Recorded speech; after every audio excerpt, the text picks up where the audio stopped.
Good morning. My name is Mort Flynn from Southend Family Resource Centre. I'm just going to talk a few minutes. I have some notes here, but I might veer off or I might stay on them. I work as a development worker in Southend Family Resource Centre in Wexford Town to give people who are not from Wexford some idea of where we are. If you know the Talbot Hotel and you come out and you turn right, you're in the South End. And we go up as far as Nuradrina and back as far as Tesco. And we're bordered on one side by the town and on the other side by the estuary of River Slaney. And that's a very important part of the work we do, because a lot of work we do is around water and boats and sailing with men. Modern Town itself, where we're based, and the Fife is very long historical links with a lot of things, very strong GEA with Fife Harriers and St Mary's of Modern Town. And it was up to about the 1980s the real centre and heart of Wexford's industrial base, with hundreds, mostly men working there. But sadly the bulk of that has gone, from Smith's car factory to the Springs factory to the bacon factory to the fine wool out in Drina, all of those places. So that's the area we're based in, to give a geographical context of where we are. And we're one of about 100 family resource centres in the country. There's one or three or four in the county: Timon, Raheen and Gorey. The projects, the FRC started really, and there's some of the people here like Kathleen and others, we started about in the very late 1990s, early part of the last decade, to try and get some kind of structured resource into the community. And due to the good work of a lot of volunteers and support of Wexford Partnership as it was then, and framework, the Family Resource Centre was established. And from the outset, the idea was that they would try, like a lot of community projects who write it down and they have good intentions, they say, well, we'll work with men. And then a lot of community projects go, well, that's very difficult, and we'll just move on and we'll work with other people who are not men. So then stuck to its guns, and in a very slow, deliberate process, through relationship building mostly, the project began to make links with local men. And it was on the suggestion of two men, one who was here this morning, that the idea that the project would support local men to revitalise the idea of community boat building. And for those of you who don't know, Modern Town will have a very long, that part of town, South End, the Fife, have a very long and illustrious relationship, sometimes very tragic relationship with the sea. And at one stage in the 19th century, there were more sea captains from the Fife and Modern Town than there were in all of the coastal counties of Leinster, which is an amazing statistic when you look at it. So on the suggestion was that the idea that older men would try to teach younger men the skills of boat building and the skills of community sailing. And while that did happen, the project then just went off on another direction, which was equally as good and equally as vibrant. And a lot of younger men became involved in the idea. So from the first initial building of a couple of mirror dinghies, which can be used as training boats to teach young people how to sail, we began to look at the idea of building traditional Wexford sailing cots. There's probably many people here who have been a Scorpion, who are living on the Slaney and on the Barrow, maybe even the Nore, and all those three sister rivers all have different types of cots. Some are salmon cots, some are other fishing cots, and then some are sailing cots.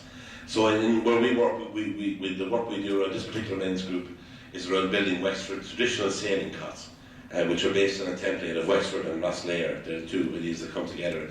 So that began, and it began out in the open air. We had no shed, we had no space, we had very little money, and the men came together and started to build cots. And then we got a little money and we rented a garage from Wexford Borough Council.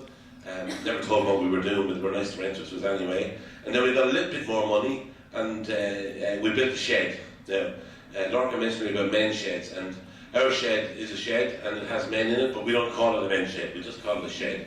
Or Harland and Wolff, Wexford Limited, if you want to call it that. We don't have the cranes yet, but we're working on that kind of stuff. And so from that very simple idea, and that's the core thing I think, from the very simple idea that one man said to another man, what about if we do this? Then that's how it came about. The stage where now when there was about one cot left really functioning in the water, and now we have 10 good quality sailing cot sailing. So it's worthwhile if you get a chance to come down to Modern Town during the summer, and the weather is okay, you'll see our version of the Spanish Armada, and you'll see me getting sick off the side.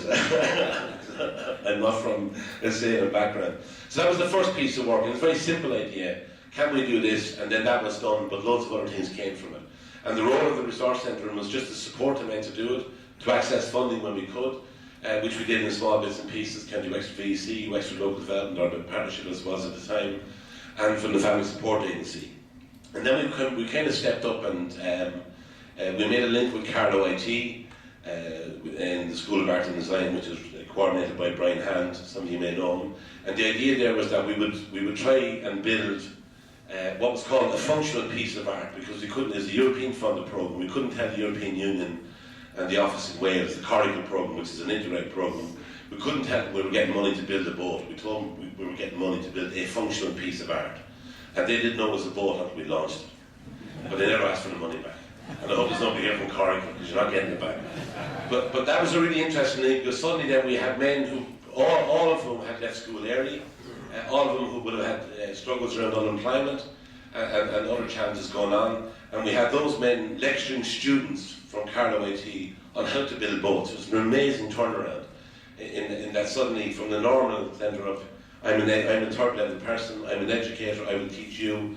We had students coming down and they were learning from the men. And the men were also learning from the students all the time. So with the support of Coracle and Carlow IT, we built a really beautiful cottage. She's called on Crudine, the Kingfisher, and it's a stunning boat. For anyone who's ever seen her, she's absolutely stunning. And we have a film coming out soon. I'll give you details of that at the end, just where you can go see it.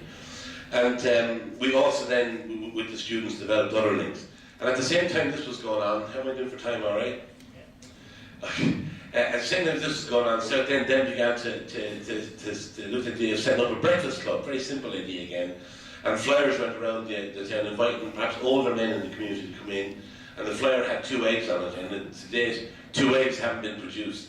So we call it a healthy breakfast, and it is true. There is a breakfast, and we do cook it, and it is healthy. There's 5 or 6 bananas in the middle of rashers and sausages. And for us, that tempers the healthy side of it. And there's brown bread, we're really going up market now, you know.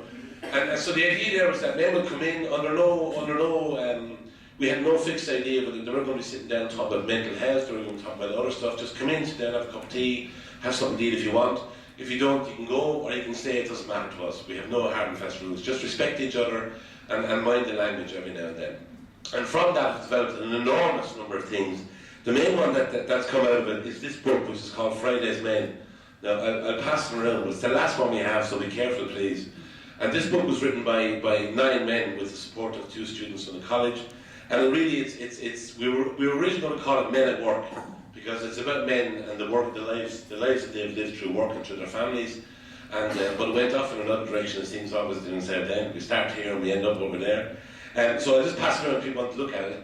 And you see, it's a really beautiful piece of work. And I'll do my salesman hat and say there's a few copies left in the book centre in Wexford, and you might as well buy them. We don't get the money; it goes back to it's very expensive to print it. And that group of men, most of them, good few of them are here today. That's a very, very simple idea. Again, it's not us directing what should happen. It's based on 3 or 4 core principles of how we do work. 1 is that we build relationships. 2 is that we respect each other. And 3, as workers and as a community project, because South End does a lot of other work as well. It's not solely about working with men. That we provide resources and supports where we can. And if we can, we say we can, and we leave it at that. We don't try and make promises that we can never possibly keep. So from those 2 pieces of work, one was a simple idea, a suggestion that maybe we get back to boat building. We've now developed a sailing programme with the local sailing club. We have 1 local man who's halfway through his Irish Sailing Association accreditation course, so he'll be an instructor. He'll be able to teach. At the moment, we can't teach local kids because of health and safety regulations. So we teach local kids in association with the Boat Club in Wexford. Sorry, the Wexford Harbour Sailing and Tennis Club. And then hopefully get those kids to start doing stuff with us. So it's bit by bit, trying to keep the idea of men working together under no specific thing. And the other thing we've done is that we have a group of men who we work with who build boats, but there's another group of men who are not part of anything we do, but they use the facilities we have, and that's fine. We have a very simple system. We have a shed, we have electricity. You book the shed, you make sure that you try and give us something towards costs. But if you can't, it's okay. Something as a sign, I suppose, of understanding what we're trying to do, and that you don't work before 8 and you finish at 6, so the neighbours are not anyway just come over and put it. So it's a very simple idea. I know different sheds do it different ways, but that's how we've run it so far. So that's really where we've come from and where we are at the moment. We have lots of plans for other bits and pieces, but they're the 2 kind of pieces of work we've done. We've done work with younger men as well, but it's early days on that front, but we'll continue to do it. And so that's it. We with the 2 groups we have, They're great bunches of men. Our Friday mornings in particular could start off with local news, and you could end up like high sea adventures off the coast of New Zealand. We've a remarkable bunch of men who were sailors, car builders, scuba divers, factory workers, an incredible eclectic bunch of people, and they all bring something very special to it. And for us as workers, it's very enriching. It's not oftentimes very mad in there, but it's very enriching. So that's us really. That's us. If you want to know more, you can chat to us. I'd like to thank Lorcan and Sue for inviting us here today. To the Wexford Local Development, the Men's Development Network, for putting on the conference. It's much needed, and it's really positive to see so many men in the room. I'd like to thank the lads for coming up today, and in particular I'd like to thank Nicola, who's here. Nicola's on placement with us at the moment from IT Waterford, and she's been absolutely brilliant since she came in. So thanks very much, and the best of luck during the day. Thanks.